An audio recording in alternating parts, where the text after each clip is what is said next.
So good afternoon and welcome back to the channel. My name is Chris and I'm a gorilla in the wrist. Today we're doing something a little different. So we know that you can buy a watch on AliExpress for less than the price of a Big Mac. Let's have a think about whether you should. So we're going to have a quick look at something I picked up for less than £2 British, I guess $2.25, and see whether or not you should. Let's get into it. So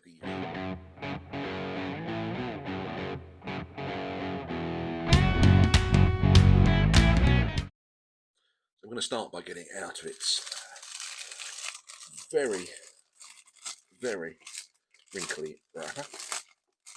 So a quick wrist check. Today I'm wearing the Islander ISL 115. So this is what we have. We have a digital watch. Looks vaguely familiar, doesn't it? Let's have a stab at what they were possibly aiming for.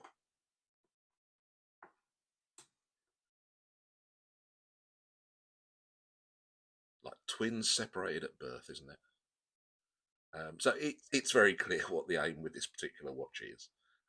It is a £2 homage to a £25 Casio, and a Casio with a fairly ferocious reputation. So that's the starting point for this conversation.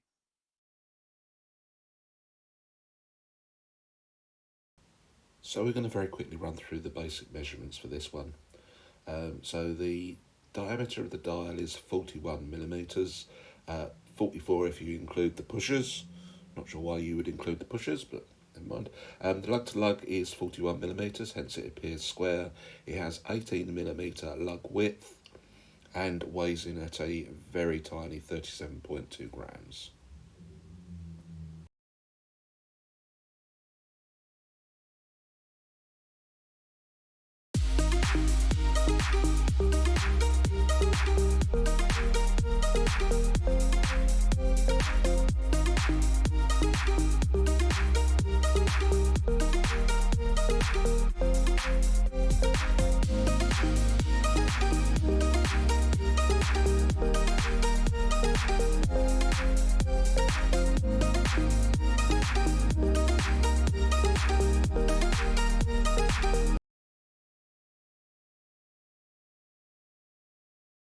So what do you get for your whole £2? Well,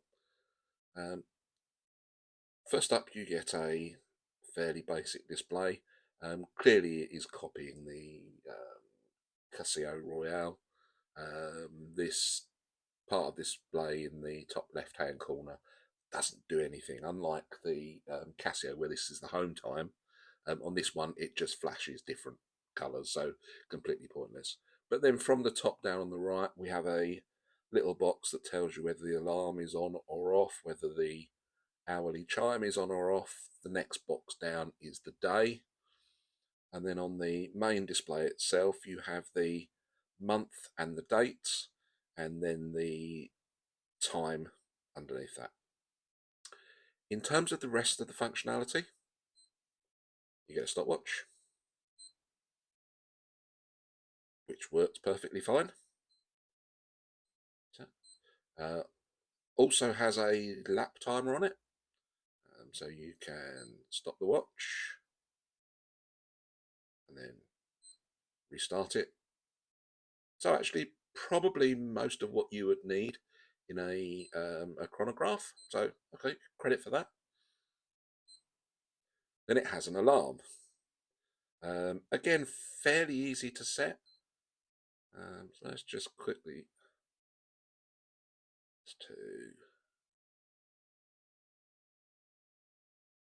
set it to 124. See if I can do this before we get to 124. Alarm, and the alarm is now set.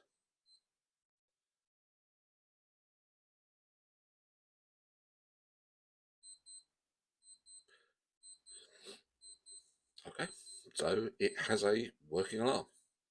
It does also have a snooze, so if I can't remember which of the buttons it is, but you can snooze it and it will come on again 5 minutes later.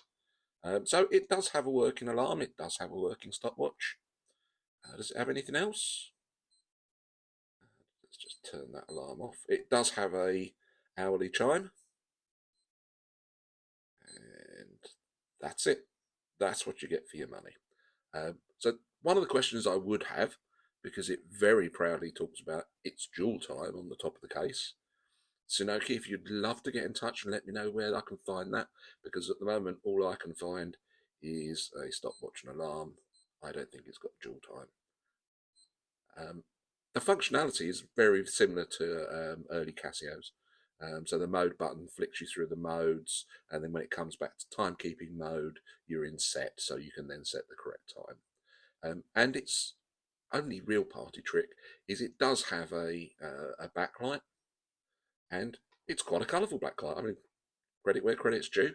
You would be able to see that in the dark, which is the purpose of it. But beyond that, that's it. That's what this watch does. It's water resistant, so I'm assuming that's 30 meters water to resistance. The back has a screw-on case, again similar to Casio's. I wouldn't take it swimming, if I'm absolutely honest. Unlike its Casio counterparts. So that's the watch. I mean, there isn't really that much to say about it in terms of what you get for your money.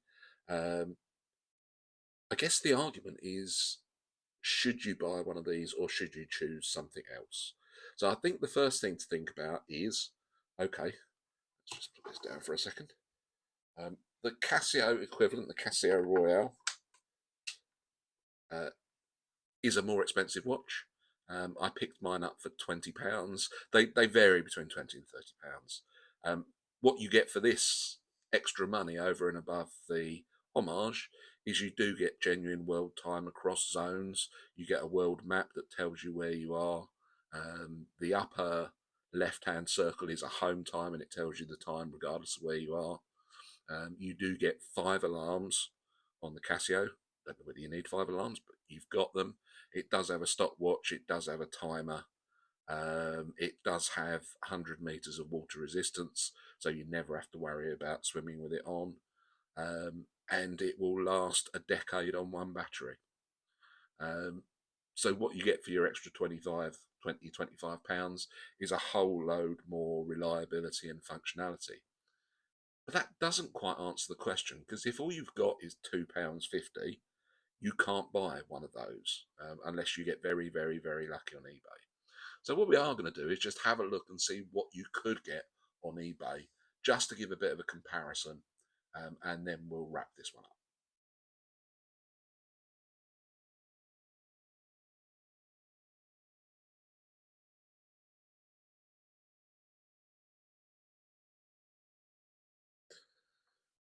Okay, we're going to have a go at summing this one up. So this is a £2 watch, less than a Big Mac. It gives enough basic functionality to make it usable. You have the time, you have the day, the date, you have an alarm, you have a stopwatch. It has a better backlight than an F91, and to this day I'm not aware of any terrorists using this as a timing device for roadside bombs. It's also cheaper than an F91. So if all you've got is the price of a Big Mac, then you really should buy one of these. Only kidding. If all you've got is a couple of quid of disposable income, I suggest save up for a couple of months, get yourself £4 or £5, get on eBay, pick yourself up a cheap second-hand Casio or Laurus. Believe me, you'll be happier in the long run. The difference between this and an F91 is track record. The F91 has been around for a long, long time. It wouldn't still be around, it wouldn't still be shifting 3 million units every year if it wasn't any good. And we know nothing about how long this watch will last. Synoke is a brand I'm not overly familiar with. I'm aware of, but I'm not overly familiar with. So no, if you've got all you've got is £2, save up, go on eBay. You'll be happier in the long run. So that's everything from me wrapping this one up. All that's really left to say is thank you for sticking through to the end. If you like this video, please like and subscribe. If you don't, we don't always get these things right. Please let us know what you'd like to see in the future, and we're more than happy to try and do that. In the meantime, have a fantastic weekend. I do look forward to seeing you back for the next video. Take care, everybody. Bye bye.